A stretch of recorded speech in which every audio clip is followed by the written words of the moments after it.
Πριν από 450 εκατομμύρια χρόνια δεν υπήρχε στην επιφάνεια της γης κανένα φυτό και κανένα ζώο.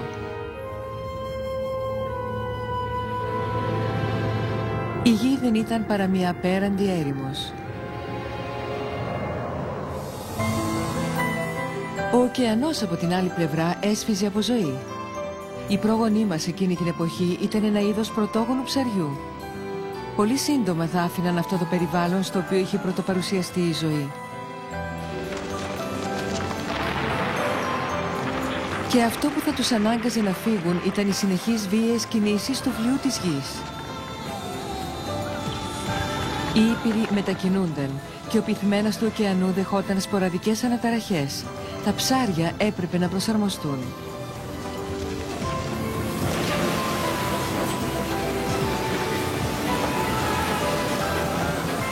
Η κίνηση των υπήρων τους έδιωξε από το ενδιαίτημα των προγόνων τους. Όμως αυτή η τρομερή δοκιμασία θα πυροδοτούσε ένα τεράστιο άλμα μεταξέλιξης.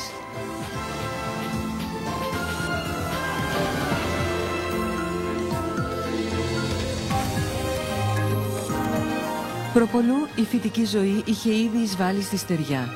Τώρα θα ήταν η σειρά των ζώων να ανακαλύψουν νέους ορίζοντες. Οι προγονείς μας θα ανέπτυσαν πνεύμονες και μετά χέρια και πόδια. Η κατάκτηση της στεριάς θα ξεκινούσε.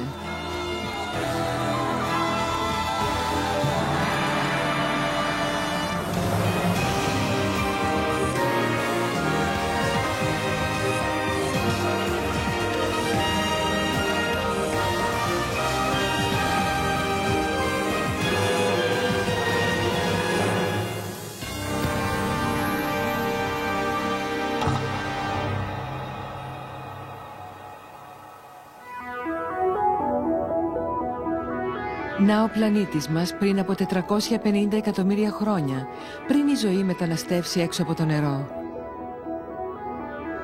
Εκείνη την εποχή, 3 μικρές ήπειροι περιέβαλαν έναν ωκεανό κοντά στον Ισημερινό. Και από αυτό ακριβώς το σημείο θα ξεκινούσε η μεγάλη απόβαση στη στεριά.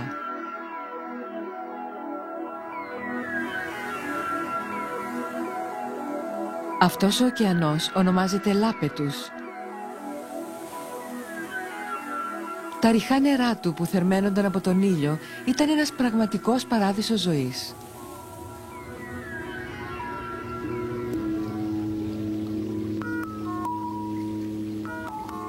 Πολλές διαφορετικές μορφές ζωής θα εξελίσσονταν στους κοραλιογενείς υφάλους σε αυτόν τον υδάτινο κήπο της Εδέμ.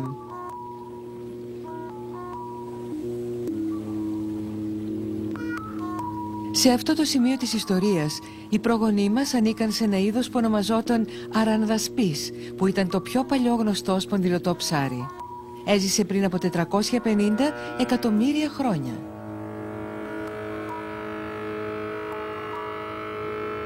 Είχε μήκος 20 εκατοστά και δεν κολυμπούσε καλά γιατί δεν είχε πτερίγια. Οι αρανδασπίδες πρέπει να ήταν πολύ ειρηνικές και τρεφόντουσαν από μικρόβια που ρουφούσαν από το πυθμένα της θάλασσας.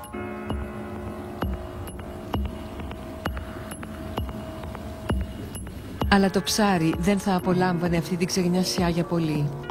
Ήδη φαινόντουσαν προβλήματα στον ορίζοντα. Τι είδους προβλήματα? Οι τριλοβίτες, που ήταν ένα από τα πιο διαδεδομένα είδη εκείνης της εποχής, μας δίνουν μια ιδέα.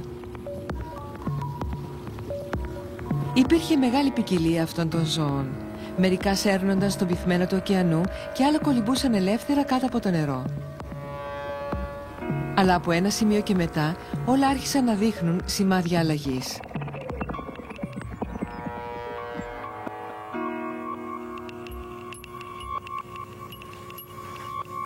Ο Dr. Richard Fortey του Μουσείου Φυσικής Ιστορίας του Λονδίνου μιλάει για μια ραγδαία αλλαγή στις μορφές των τριλοβιτών.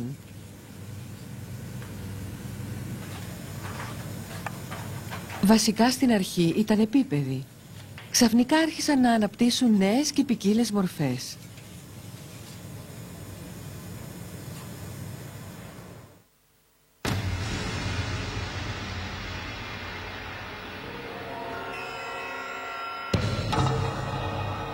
Ο δικράνορος τριλοβίτης, για παράδειγμα, εμφανίστηκε πριν από 400 εκατομμύρια χρόνια με το παράξενο σπονδυλωτό σώμα του.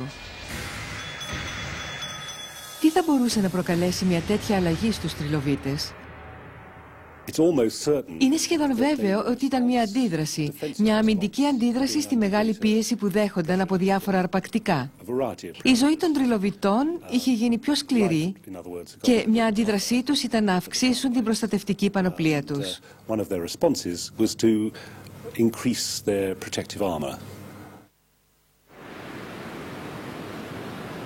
Γιατί η ζωή είχε γίνει πιο δύσκολη σε αυτό τον πρωτόγονο ωκεανό? Σύμφωνα με τον Δόκτωρα Φόρτε, οφειλόταν στη συρρίκνωση των ρηχών υδάτων που παρήχαν ιδανικό ενδιαίτημα για πολλά είδη. Εδώ βρισκόμαστε στο Shropshire, στη Δυτική Αγγλία. Πριν από 440 εκατομμύρια χρόνια, αυτή η γη βρισκόταν κοντά στον Ισημερινό και τμήμα της ήταν βυθισμένο κάτω από τον ωκεανό Λάπετους. Σε αυτό το λατομείο ασβεστόλιθου μπορούμε να βρούμε αρκετές ενδείξεις του ότι ήταν παλιά ένα ωκεάνιο πλούσιο οικοσύστημα. Θαυμάσια! Κοιτάξτε αυτό! Είναι μια κοραλιογενής αλυσίδα. Η παρουσία κοραλιογενών απολιθωμάτων υποδεικνύει ότι υπήρχε εκεί άφθονη ζωή. Το σχήμα τους δείχνει ότι έζησαν εκεί για πολλούς αιώνες. Αλλά σε ένα συγκεκριμένο σημείο στο χρόνο, αυτή η ένδειξη πλούσιου θαλάσσιου περιβάλλοντος ξαφνικά εξαφανίστηκε. Όλα τα ίχνη αυτής της ιδηλιακής θάλασσας αφανίστηκαν. Αυτή τη φορά δεν έφταιγε ούτε κάποιος αστεροειδής, ούτε η μεταξέλιξη νέων μορφών ζωής. Η αλλαγή προήλθε από το εσωτερικό του πλανήτη.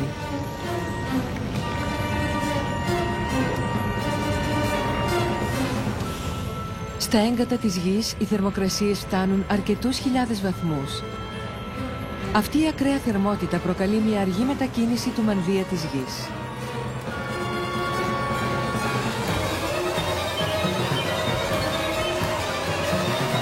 Αυτή η κίνηση αναγκάζει τις υπηρετικές μάζες να κινούνται μόνιμα στην επιφάνεια του πλανήτη. Αυτή η υπηρετική μετακίνηση ήταν η αιτία της εξαφάνισης του ωκεανού Λάπετους. Οι τρεις μικρές ήπειροι που περιέβαλαν τον ωκεανό προσέγγισαν η μία την άλλη.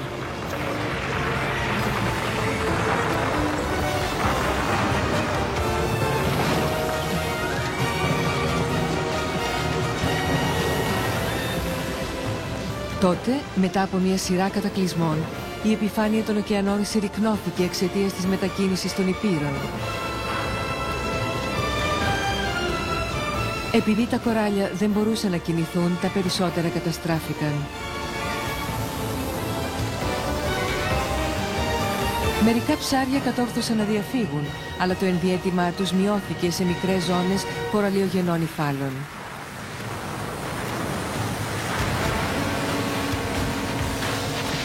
Οι ήπειροι δεν μετακινούνταν περισσότερο από μερικά εκατοστά το χρόνο, αλλά μέσα σε δεκάδες εκατομμύρια χρόνια εξαφάνισαν τελείως τον ωκεανό που περιέβαλαν. Ο πυθμένος του ωκεανού που κάποτε ήταν καλυμμένος από κοράλια ανυψώθηκε και έγινε μέρος της στεριάς. Πριν από 400 εκατομμύρια χρόνια, ο ωκεανός Λάπετους έπαψε να υπάρχει.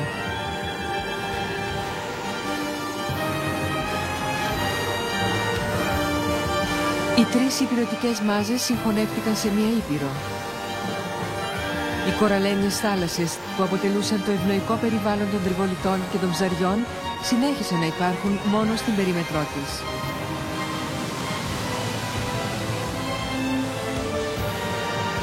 Μία μείωση του ζωτικού χώρου σήμαινε μεγαλύτερο ανταγωνισμό. Από εκεί και μετά, ο νόμος της ζούγκλας βασίλευσε σε αυτές τις κοραλένιες θάλασσες.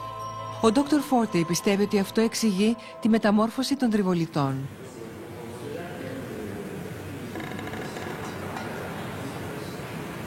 Στο Μουσείο Φυσικής Ιστορίας στο Παρίσι μπορείτε να δείτε τα απολιθώματα των ειδών που κυριάρχησαν σε αυτά τα ρηχά ύδατα.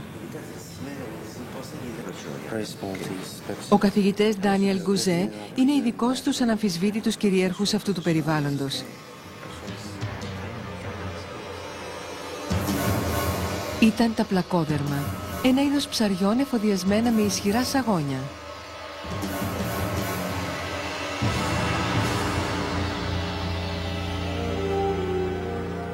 Κανένα άλλο ψάρι δεν διαθέτει το συγκεκριμένο σκελετό των πλακόδερμων. Μία πανοπλία από κοκάλινες πλάκες κάλυπτε το μπροστινό μέρος του σώματός του. Το στόμα του αντί για δόντια είχε δύο επίπεδα κόκαλα που λειτουργούσαν σαν κοπτικά εργαλεία. Τα οπλισμένα πλακόδερμα προσαρμόστηκαν τόσο καλά στα οικοσυστήματα των ρηχών νερών που έγιναν κυρίαρχοι των θαλασσών.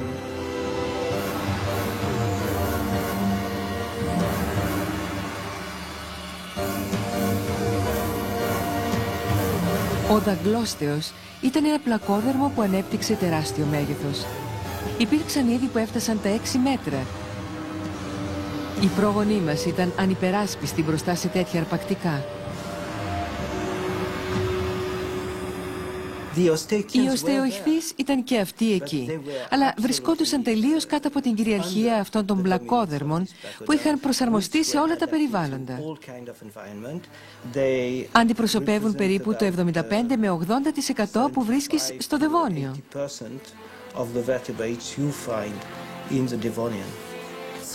Λοιπόν, οι οστεοϊχθείς προγονείς μας βρισκόντουσαν στη σκιά των πλακόδερμων γιατί δεν μπορούσαν να εξελιχθούν. Για να επιβιώσουν, δεν είχαν άλλη επιλογή παρά να εξελιχθούν.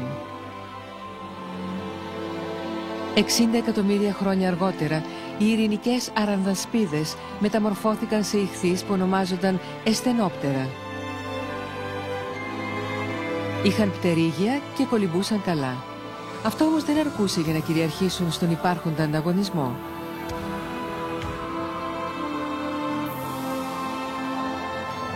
Σε αυτά τα νερά που κυριαρχούσαν τα γιγάντια ψάρια, τα εσθενόπτερα θα υποχρεώνονταν να μεταπηδήσουν σε ένα νέο στάδιο.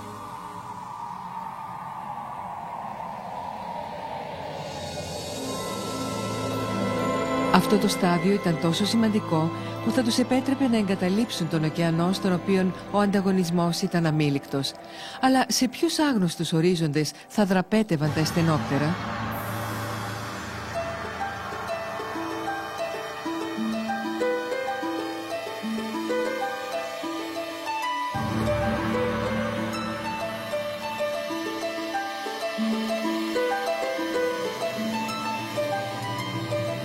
Αυτός ο χάρτης θα μας λύσει την απορία.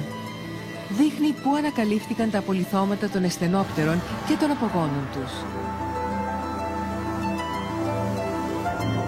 Αν πάμε πίσω στον χρόνο, θα δούμε πού βρίσκονταν αυτές οι τοποθεσίες πριν από 400 εκατομμύρια χρόνια. Βλέπουμε ότι όλες ήταν μέρος της ίδιας στεριάς. Όλες προέρχονται από μια περιοχή που βρισκόταν στην καρδιά αυτής της απέραντης υπήρου που δημιουργήθηκε από τη σύγκρουση των 3 μικρότερων υπήρων. Και όμως, μετά από αυτή τη γιγάντια συγχώνευση, αυτή η τεράστια ήπειρος ήταν μια απέραντη έρημος. Είναι δύσκολο να φανταστεί κανείς που βρισκόντουσαν τα ψάρια.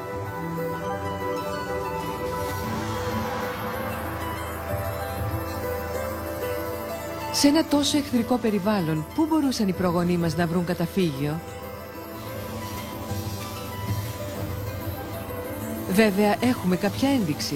Όλα αυτά τα απολιθώματα βρέθηκαν κατά μήκος μιας οροσειράς που δείχνει το σημείο που συγκρούστηκαν οι αρχικές ήπειροι.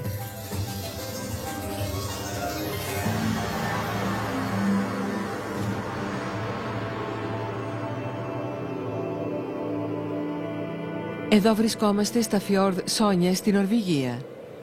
Είναι η πιο βόρεια τοποθεσία που μαρτυράει ότι εκεί έγινε η σύγκρουση των δύο υπήρων, της Βαλτικής και της Λορέντσια.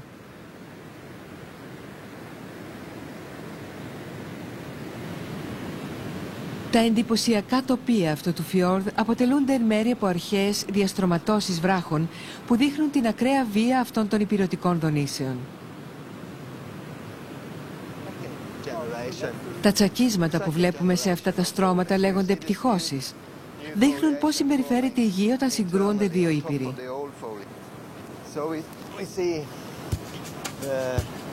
Το πιο συμβαγιάς πέτρωμα λυγίζει σαν λάστιχο κάτω από την ακραία πίεση που ασκείται πάνω του για μεγάλα χρονικά διαστήματα.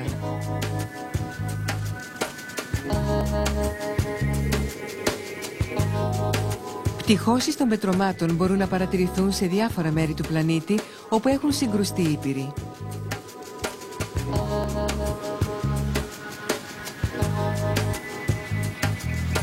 Όπως έχει γίνει εδώ, στο Monwraith Bay στη Σκωτία.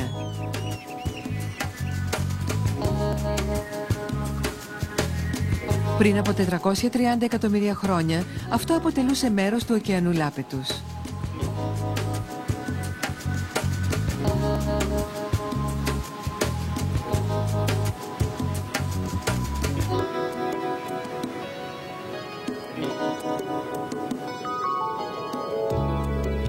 Το νότιο μέρος της ζώνης σύγκρουσης βρίσκεται τώρα στις Ηνωμένες Πολιτείες. Εδώ βρισκόμαστε στο βουνό Monadnock, στο Νιου Χάμσαϊρ. Είναι μία από τις πιο αγαπητές βουνοκορφές των ορειβατών στο βόρειο ημισφαίριο. Αυτοί οι ορειβάτες πλησιάζουν στην κορυφή, όπου μπορούμε να δούμε ίχνη πτυχώσεως στο πέτρωμα.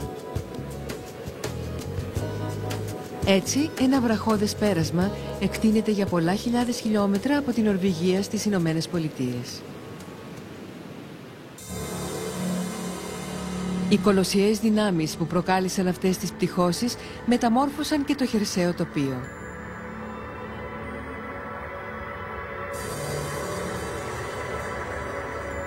Μετά την εξαφάνιση του ωκεανού Λάπετους πριν από 400 εκατομμύρια χρόνια, οι ήπειροι συνέχισαν να κινούνται.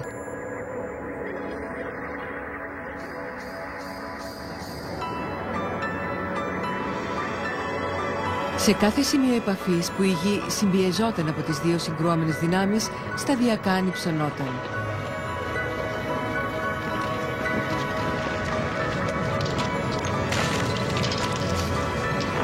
Για 40 εκατομμύρια χρόνια αυτή η όθηση συνεχιζόταν και δημιούργησε μια τεράστια λυσίδα βουνών που ονομάστηκε οροσειρά της Καλιδονίας.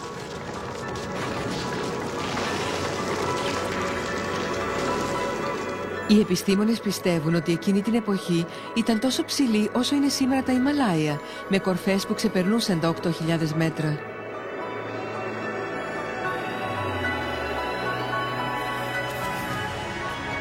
Τα απολιθώματα των ασθενόπτερων και άλλων αρχαίων ειδών βρέθηκαν συσσωρευμένα στους πρόποδες της οροσειράς της Καλιδονίας.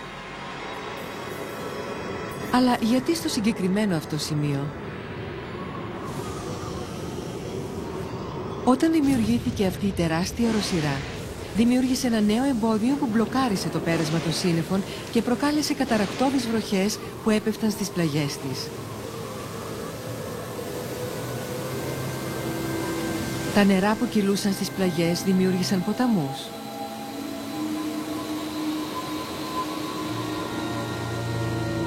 Στο κέντρο της νεοδημιουργηθήσας γης γεννήθηκε ένας νέος κόσμος γλυκού νερού.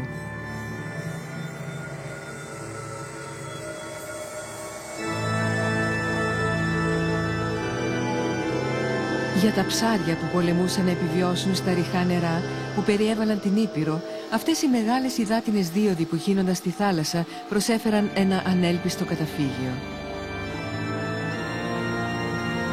Εντούτοις οι ποταμοί δεν αποτελούσαν προστατευμένο ενδιαίτημα. Εκείνη την εποχή βρύα και μικρές φτέρες άρχισαν να εξαπλώνονται στη γη. Οι όχθες των ποταμών ήταν ήρεμες και το μεγαλύτερο τμήμα τους άγωνο. Η γη που ψινόταν από τον ήλιο ξεράθηκε και άνοιξε. Όταν έβρεξε, οι ποταμοί ξεχύλισαν και έγιναν χήμαροι λάσπης.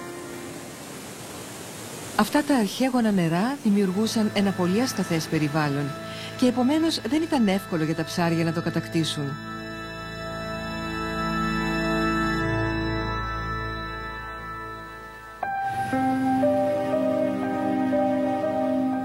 Αυτό που θα μεταμόρφωνε αυτό το εχθρικό περιβάλλον σε φιλικό ήταν η ίδια η ζωή. Στην Πενσιλβάνια των Ηνωμένων Πολιτειών, ένα κόκκινο γεωλογικό στρώμα εκτείνεται κατά μήκος του δρόμου. Πριν από 370 εκατομμύρια χρόνια, αυτός ο λόφος ανήκε στους πρόποδες της οροσειράς της Καλιδονίας και από εδώ περνούσαν μεγάλοι ποταμοί.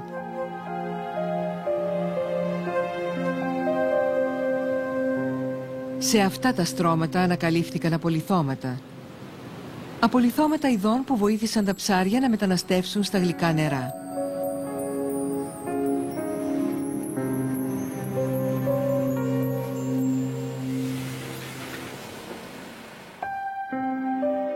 Αυτά τα απολιθώματα είναι από ένα φυτό που ονομάζεται αρχαιόπτερο. Είναι το αρχαιότερο δέντρο που έχει ανακαλυφθεί στη γη και εμφανίστηκε πριν από 370 εκατομμύρια χρόνια.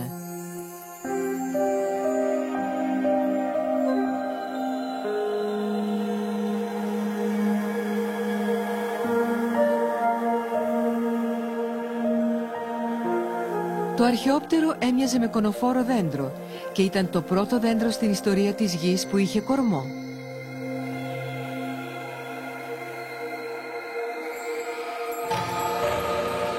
Είχε ένα βαθύ σύστημα ριζών που απλωνόταν σε μεγάλη έκταση και στερέωνε το δέντρο στο έδαφος.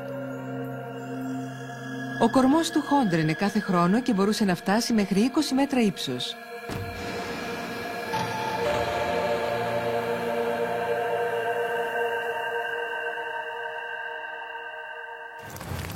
Okay, Chuck, let's see. Yeah, there's one there. You mark that one? Yeah. Okay. And let's see. Gotta get the light right. Yeah, there's another one. Ο Dr. Steven Sheckler του Πολυτεχνείου της Βιρτζίνια μελετάει την επίδραση του αρχαιόπτερου στο περιβάλλον του.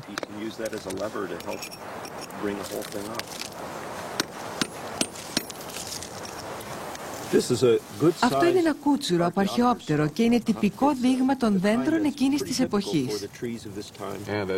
Ναι, είναι 25 εκατοστά, σωστά.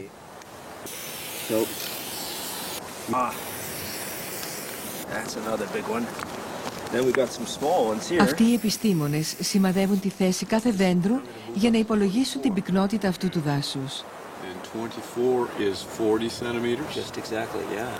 Καθώς δεν υπήρχαν άλλα μεγάλα δέντρα στη γη, τα αρχαιόπτερα γρήγορα γέμισαν όλες τις όχθες των ποταμών.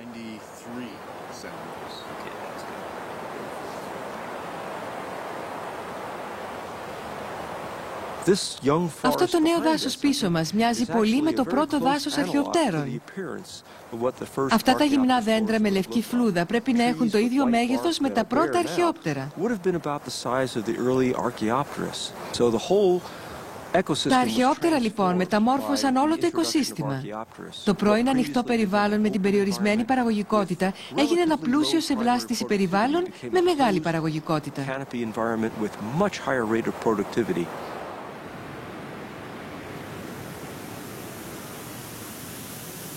Πριν την εμφάνιση των αρχαιοπτέρων, το περιβάλλον στην εσωχώρο των Ιππείρων ήταν εχθρικό για τα ζώα. Μετά, τα πρώτα δάση της γης άρχισαν να σκεπάζουν αυτή τη γη.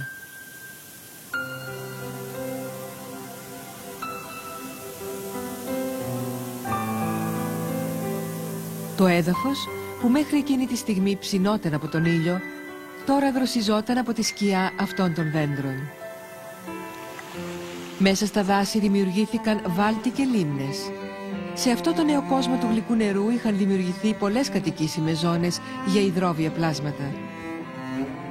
Και τότε ακριβώς είναι η στιγμή που διάλεξε το ασθενόπτερο να εγκαταλείψει τον ωκεανό και να εγκατασταθεί σε αυτό το νέο κόσμο.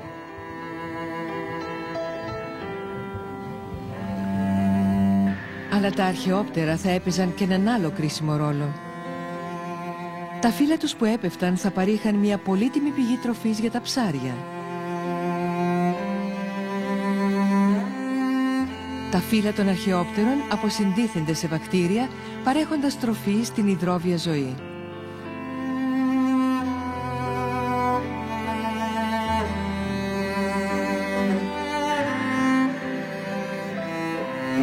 Σε αυτό το περιβάλλον του γλυκού νερού, τα ψάρια άρχισαν να εξελίσσονται σε νέες μορφές.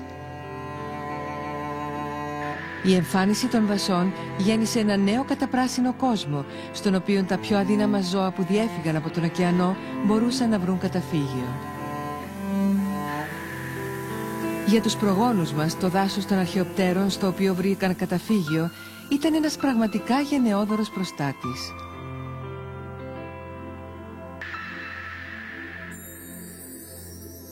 Αλλά αυτό το νεογέννητο δάσος δεν δημιούργησε μόνο συνθήκες για ένα τεράστιο εξελικτικό άλμα.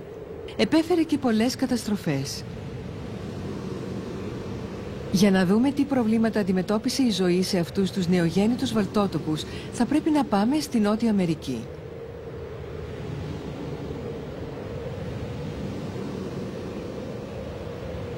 Βρισκόμαστε στην οροσειρά των Άνδεων. Και αυτή η οροσειρά των 400 εκατομμυρίων ετών είναι αποτέλεσμα της σύγκρουσης των υπήρων.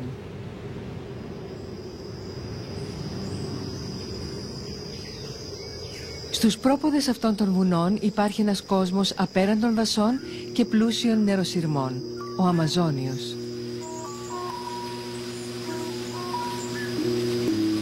Ο Αμαζόνιος καλύπτεται από πολύ πυκνά πρωτόγωνα δάση και κατοικείται από μερικά από τα πιο εξωτικά υδρόβια είδη.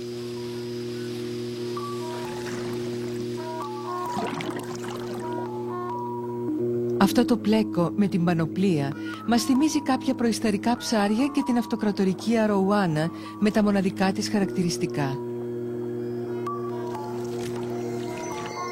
Ο Αμαζόνιος είναι ένα αυθεντικό καταφύγιο ειδών του γλυκού νερού.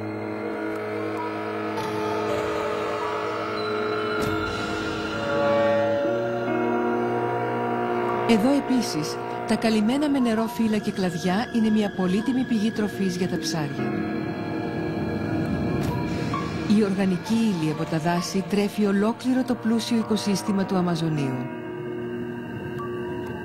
Κάτω από τη σκιά του αρχαιόπτερου δέντρου, οι πρόγονοί μας ζούσαν σε έναν κόσμο που έμοιαζε πολύ με το δικό μας.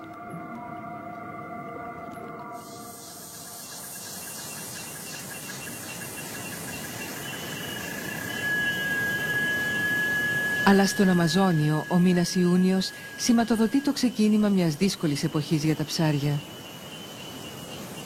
Επέρχεται η εποχή της ξηρασίας και η βροχή γίνεται όλο και πιο σπάνια. Στη διάρκεια αυτής της εποχής, η στάθμη του νερού του Αμαζονίου ποταμού πέφτει κατά 18 μέτρα. Όταν υποχωρούν τα νερά, αφήνουν πίσω τους μερικές διασκορπισμένες λιμνούλες σε μια εποχή ξηρασίας που διαρκεί 4 μήνες.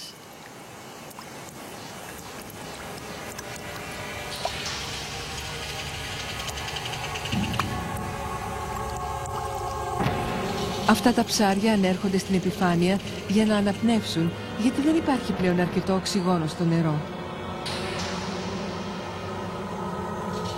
Όταν υπάρχει λιγότερο νερό και η θερμοκρασία είναι υψηλή, η ποσότητα του οξυγόνου που υπάρχει στο νερό μειώνεται.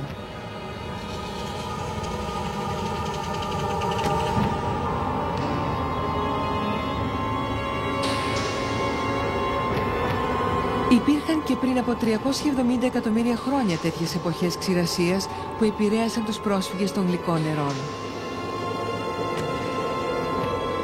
Σε αντίθεση με τους απέραντους ωκεανούς, το σύστημα των ποταμών και των λιμνών ήταν αρκετά ασταθές και βίωνε αρκετές ξηρασίες.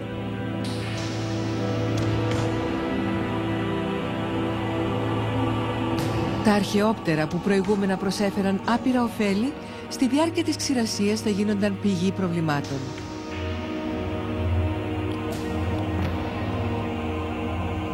Τα βακτήρια που αποσυνέφηταν τα φύλλα που έπεφταν στο νερό κατανάλωναν μεγάλες ποσότητες οξυγόνου.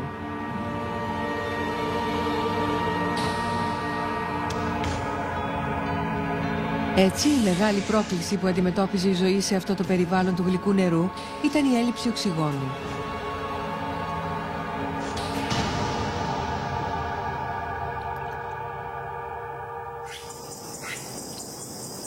Πώς ξεπέρασαν οι προγονείς μας αυτό το πρόβλημα?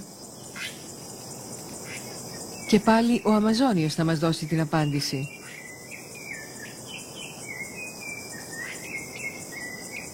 Θα γίνει το σπίτι ειδών που είναι ικανά να προσαρμοστούν και στις πιο σκληρές συνθήκες ξηρασίας.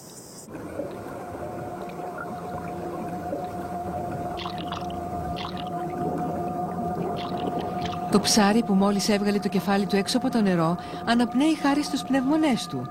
Είναι ένα δίπνευστο. Αυτό το είδος ψαριού δεν εξαρτάται από την υπάρχουσα ποσότητα οξυγόνου στο νερό, αλλά αν δεν μπορέσει να φτάσει στην επιφάνεια για να αναπνεύσει, πνίγεται. Πρόσφατες μελέτες απέδειξαν ότι τα δείπνευστα είναι από τους πιο στενούς συγγενείς των προγόνων μας που έζησαν την εποχή των αρχαιοπτέρων δέντρων. Ο Dr. Per Alberg είναι ειδικός στα ασθενόπτερα και πιστεύει ότι και αυτά είχαν πνεύμονες.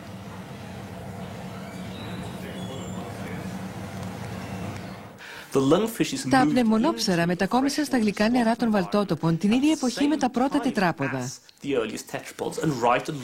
Και τα βρίσκουμε δίπλα-δίπλα στο ίδιο πέτρωμα. Όταν εξετάζουμε λοιπόν το αναπνευστικό σύστημα των ψαριών της εποχής μας, βλέπουμε κάτι που συγκλίνει αρκετά με τα πρώτα τετράποδα. Οι πνεύμονες αναπτύχθηκαν για να επιτρέψουν στα ζώα να αναπνέουν στα θερμά τροπικά περιβάλλοντα που είχαν χαμηλή περιεκτικότητα οξυγόνου στο νερό.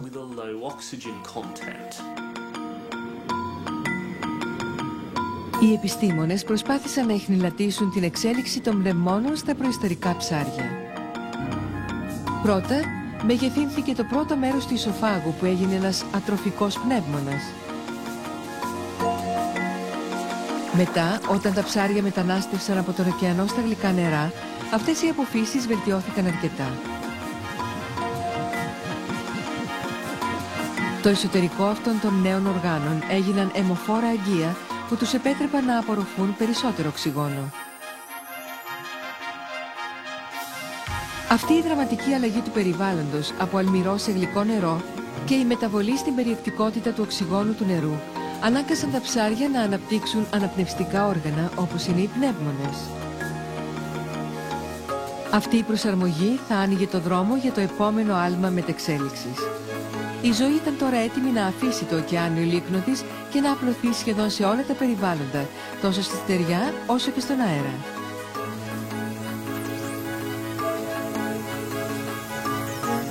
Αυτές οι αλλαγές επηρέασαν και τα ζώα που παρέμειναν υδρόβια.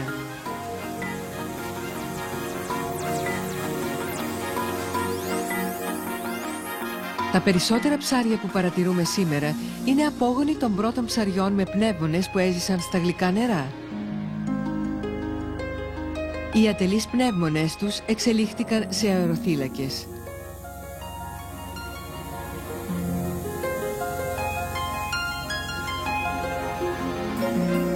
Σχεδόν όλα τα ψάρια που παρέμειναν στον ωκεανό τελικά θα αφανίζονταν.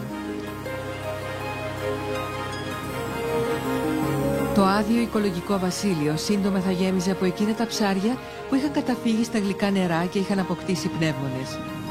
Επέστρεψαν στους ωκεανούς, όπου η χαμηλή περιεκτικότητα οξυγόνου δεν αποτελούσε πλέον πρόβλημα. Μετά, οι πνεύμονές τους άλλαξαν λειτουργία για να γίνουν οι αεροθύλακές τους. Αυτό το νέο εφόδιο τους επέτρεπε να κολυμπούν πιο γρήγορα, χωρίς να σπαταλούν περισσία ενέργεια.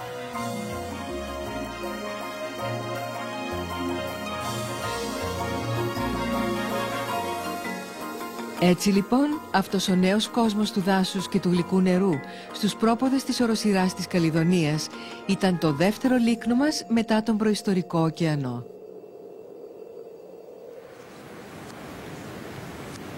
Από εκείνο το σημείο και μετά, οι πρόγονοί μας είχαν εφοδιαστεί με πνεύμονες και είχαν προσαρμοστεί στο νέο τους περιβάλλον. Για να βγουν στη στεριά έπρεπε να αποκτήσουν μέλη. Η Dr. Jennifer Clack του Πανεπιστημίου του Cambridge ανακάλυψε ένα απολίθωμα που μας βοηθάει να κατανοήσουμε καλύτερα πώς αναπτύχθηκαν τα χέρια μας. Έκανε εξκαφές σε διάφορα μέρη του κόσμου όταν το 1987 στην Ανατολική Γροιλανδία ανακάλυψε ένα απολίθωμα που προερχόταν από ένα πέτρωμα που ήταν ηλικίας 360 εκατομμυρίων ετών. Ήταν από ένα ζώο που ονομαζόταν ακανθόστεγο και ήταν ένα πολύτιμο απολίθωμα γιατί είναι το μοναδικό με ολόκληρη τη μορφή του ζώου.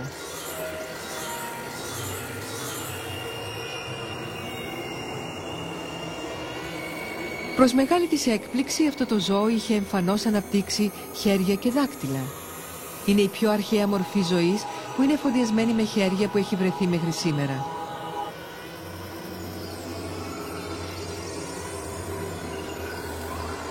Η Dr. Clack έκανε μία σειρά από σκίτσα του ακανθόστεγου.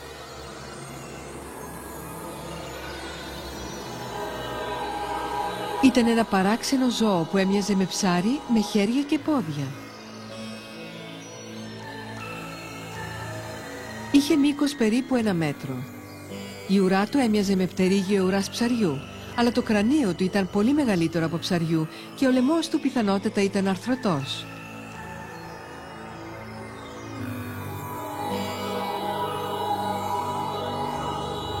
Το ακανθόστεγο μετεξελίχθηκε από το εσθενόπτερο. Τα θωρακικά πτερυγιά του είχαν γίνει μπροστινά μέλη και τα πτερίγια της λεκάνης τα πίσω μέλη.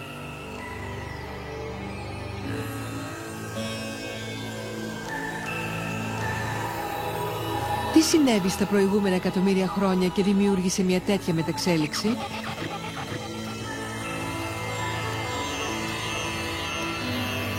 Προέκυπτε και ένα άλλο πρόβλημα με το δάχτυλα του ακανθόστεγου. Το κάθε μπροστινό μέλος είχε 8 δάχτυλα. Όμως προπολού είχε γίνει γενικά αποδεκτό ότι από τα αρχικά στάδια της εξέλιξης τα χέρια είχαν μόνο 5 δάχτυλα.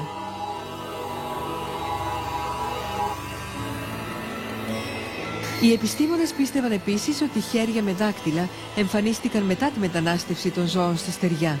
Η ανακάλυψη λοιπόν ενός υδρόβιου πλάσματος με 8 δάκτυλα ήταν μια πραγματική βόμβα στον επιστημονικό κόσμο. Ήταν μια επαναστατική ανακάλυψη που μας ανάγκασε να μελετήσουμε την εξέλιξη του χεριού κάτω από μια τελείως διαφορετική προσέγγιση. Αυτό ήταν πολύ παράξενο, γιατί πριν από αυτό είχε γίνει αποδεκτό ότι από την αρχή της εξέλιξης τα μέλη είχαν μόνο 5 δάχτυλα. Αρχίσαμε να επαναξετάζουμε την προέλευση των άκρων. Άρχισε μια αναθεώρηση για το από πού προήλθαν τα μέλη και πώς εξελίχθηκαν.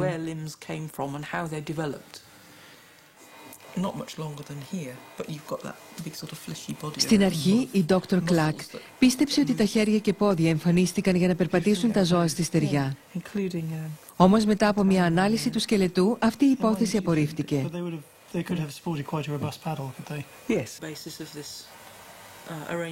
Ο τρόπος που τα μπροστινά μέλη ήταν συνδεδεμένα με το σώμα ανέτρεπε αυτή τη θεωρία.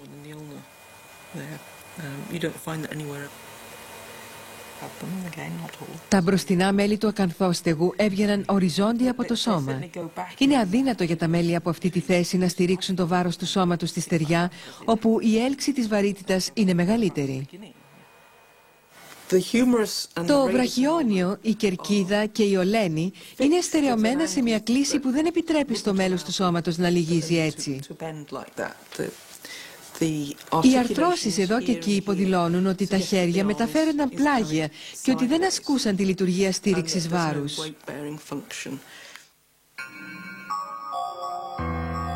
Αν δεν χρησιμοποιούνταν για να περπατήσουν στη στεριά, τότε ποια ήταν η χρήση των χεριών του ακανθόστεγου? Οι επιστήμονες έκαναν ανάλυση του σκελετού και προσπάθησαν να προσομοιώσουν την κίνηση του ζώου. Εντούτοις, τα αποτελέσματα προκάλεσαν περισσότερα ερωτήματα παρά απαντήσεις. Εδώ βλέπετε μία προσομοίωση της κίνησης σαν αποτέλεσμα της μελέτης της Dr. Clark. Το ακανθόστεγο φαίνεται να κινείται πέρα δόθε. Αυτή η κίνηση υποδεικνύει ότι δεν ήταν καλός κολυμβητής. Για να είσαι καλός κολυμβητής είναι καλύτερα να μην έχεις άκρα, γιατί προκαλούν μεγαλύτερη αντίσταση στο νερό.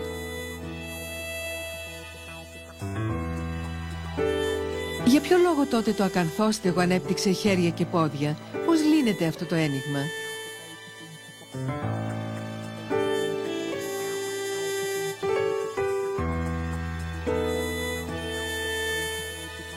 Τότε μια αναπάντεχη ένδειξη βρέθηκε στο Red Hill, εκεί όπου βρέθηκαν τα πρώτα απολιθώματα των αρχαιόπτερων δασών.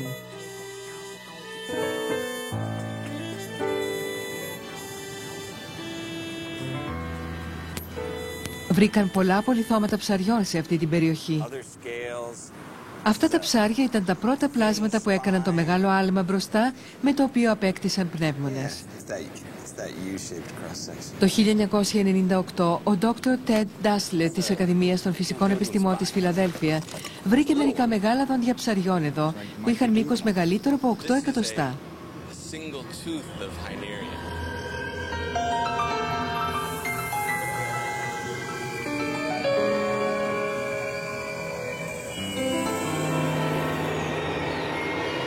Αναδημιούργησαν το ζώο στο οποίο ανήκαν τα δόντια από άλλα πολυθώματα που βρήκαν εκεί κοντά. Ήταν ένα τεράστιο ψάρι μήκους 5 μέτρων και πλήρως καλυμμένο από σκληρά λέπια.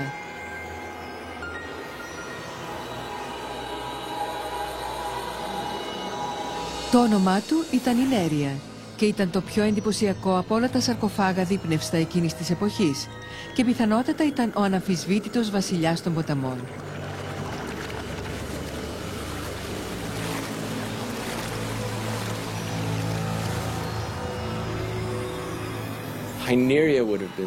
Η Νέρια θα πρέπει να ήταν το πιο άγριο ψάρι στο οικοσύστημα του Red Hill. Η μορφή του σώματός της η Νέρια δείχνει ότι ήταν ένα ζώο που μπορούσε να κολυμπάει πολύ γρήγορα, να ξεκινάει γρήγορα, να κυνηγάει το θύραμά της και να το αρπάζει με τα δόντια της. Αντίθετα, τα πρώτα ζώα που είχαν μέλη δεν φαίνεται να είχαν το είδος του σώματος που θα τους επέτρεπε να ξεφύγουν από μια τέτοια ταχύτητα και αγριότητα. Οι πρόγονοί μας μειονεκτούσαν μπροστά στην Νέρια. Εκείνη την εποχή, το περιβάλλον του ποταμού στο οποίο κατέφευγαν τα πλάσματα του ωκεανού είχε γίνει πολύ ανταγωνιστικό και κάθε είδος πολεμούσε για την επιβίωσή του.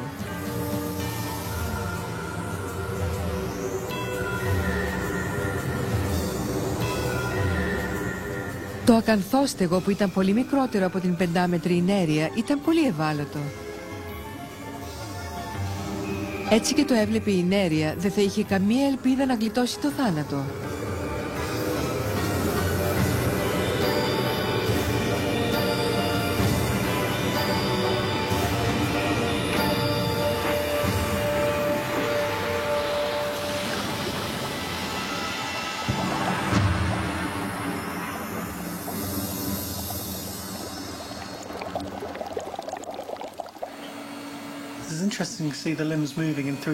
Πώς θα μπορούσε λοιπόν να επιβιώσει ο αδύναμος προγονός μας? Επιστρέφουμε και πάλι στο ερώτημα με τα χέρια. Μήπως ήταν το όπλο μιας νέας στρατηγικής? Η Dr. Clark παρουσίασε μια επαναστατική θεωρία σχετικά με τη χρήση αυτών των νέων άκρων.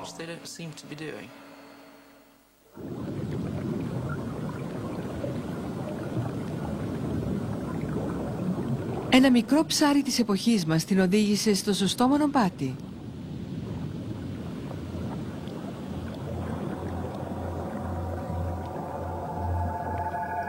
Είναι ο βραχιονύχτης, ένα χειρόψαρο.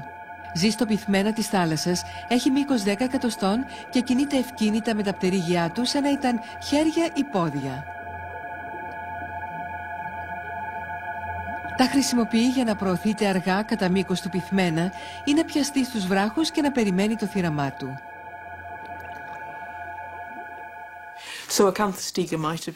Έτσι τα ακανθόστεγα μπορεί να έκαναν κάτι παρόμοιο στο βαλτόδι ποταμό τους.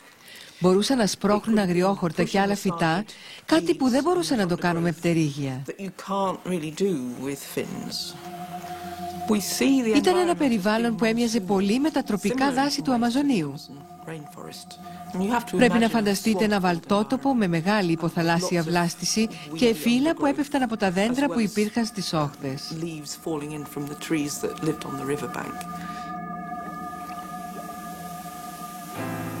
Στην πραγματικότητα, τα πρώτα δέντρα που εμφανίστηκαν στη γη, τα αρχαιόπτερα, είχαν ακόμα ένα χαρακτηριστικό που θα αποδεικνυόταν ωφέλιμο στα ζωντανά πλάσματα.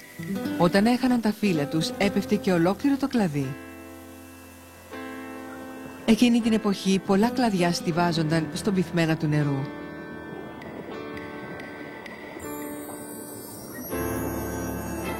Σύμφωνα με την δόκτωρα Κλακ, τα ακανθόστεγα μπορεί να είχαν επιλέξει να ζήσουν ανάμεσα σε αυτές τις στίβες κλαδιών.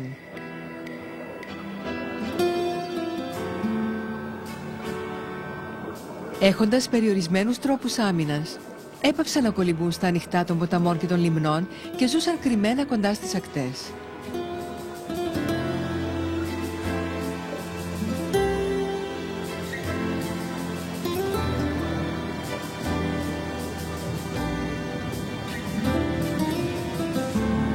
Και για να κρυφτούν ανάμεσα στα πεσμένα κλαδιά, τα χέρια τους ήταν πολύ χρήσιμα. Επέτρεπαν στα ψάρια να αναρριχώνται ανάμεσα στις ορούς κλαδιών και να τρέφονται με μικρά ψάρια.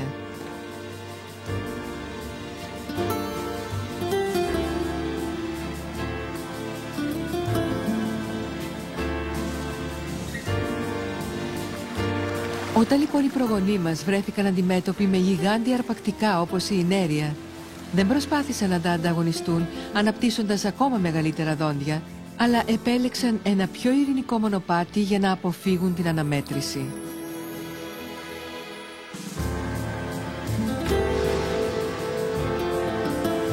Αυτή η επιλογή θα τα οδηγήσει στο να κάνουν ένα εκπληκτικό άλμα μπροστά. Χάρη στα χέρια τους που τους επέτρεπαν να προχωρούν ανάμεσα στα κλαδιά, τα ακανθόστεγα μπορούσαν να κατοικήσουν στα ρηχά νερά των ποταμών, όπου προστατεύονταν από τα μεγαλύτερα ψάρια.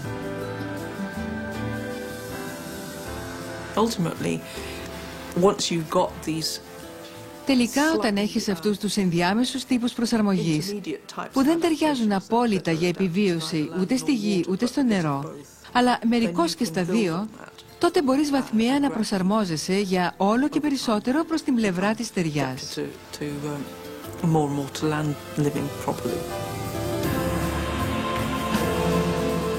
Τα ακανθόστεγα ήταν ένα αδύναμο είδος που βρέθηκε σε πολύ εχθρικό περιβάλλον.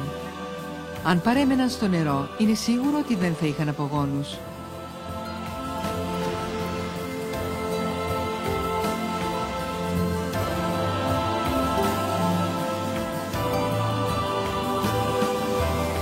Κάποια στιγμή τα ψάρια θα έπρεπε να περάσουν κάποια σύνορα. Και μετά από αρκετά εκατομμύρια χρόνια πέρασαν αυτά τα σύνορα. Εκείνη τη στιγμή οι προγονείς μας ήταν έτοιμοι να ζήσουν στη στεριά.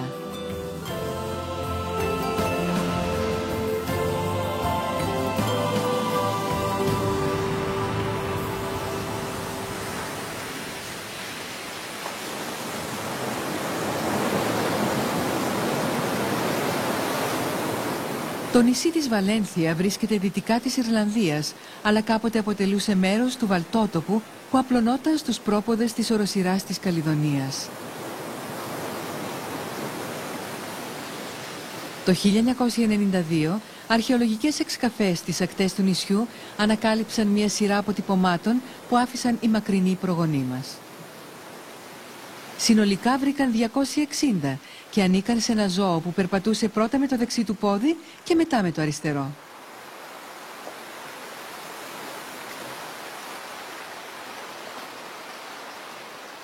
Αυτά είναι τα αρχαιότερα αποτυπώματα ποδιών στη γη.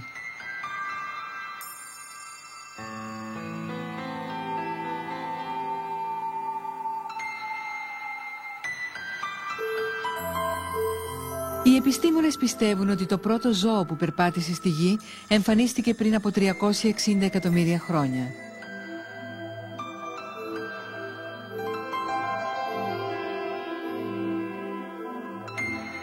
Αυτό το ζώο είχε μήκος περίπου 1 μέτρο.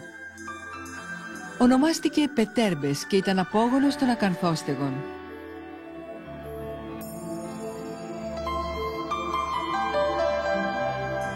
Ήταν ένα πλάσμα που μπόρεσε να ολοκληρώσει αυτό το κατόρθωμα. Η κατάκτηση της ταιριάς από αυτό το μοναδικό είδος ήταν ένας πραγματικός άθλος, από τον οποίο θα γεννιόντουσαν όλα τα γήινα σπονδυλωτά είδη που θα ακολουθούσαν.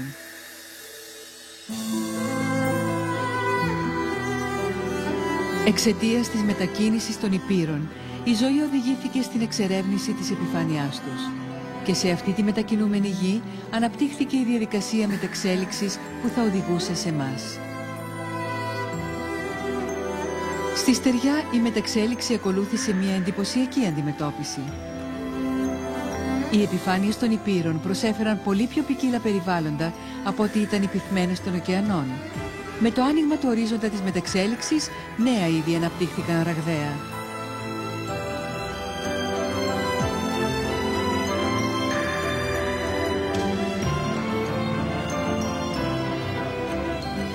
Οι πρόγονείς μας πολύ σύντομα θα βίωναν ακόμα μια νέα επανάσταση που αφορούσε στα δέντρα.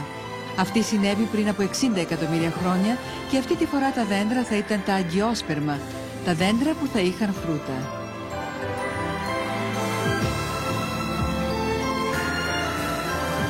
Μέχρι εκείνη την εποχή τα θηλαστικά μπορούσαν να σκαρφαλώσουν στα δέντρα μόνο με τα νύχια τους. Αλλά για να φτάσουν τα φρούτα των αγκαιόσπερμων, τα χέρια τους θα έπρεπε να αποκτήσουν τη δυνατότητα να γραπώνουν.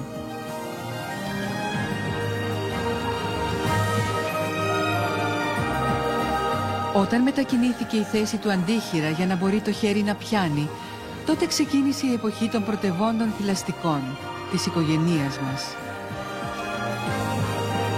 Ο άνθρωπος, αφήνοντας τα δάση, θα συνέχιζε να αναπτύσσει την επιδεξιότητα του χεριού του για να κάνει πρόσθετες ασχολίες. Το χέρι θα αποκτούσε ακόμα και τη δύναμη να εκφράζει αισθήματα και συναισθήματα. Αυτά τα χέρια είναι αποτέλεσμα της συνεχούς εξέλιξης της ζωής. Είναι η κληρονομιά που μας άφησαν οι πρόγονοί μας, που είχαν βρει καταφύγιο στους βάλτους πριν από 400 εκατομμύρια χρόνια.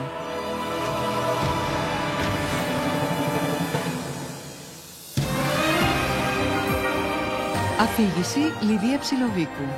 Τεχνική επεξεργασία Στούντιο Τρίτον.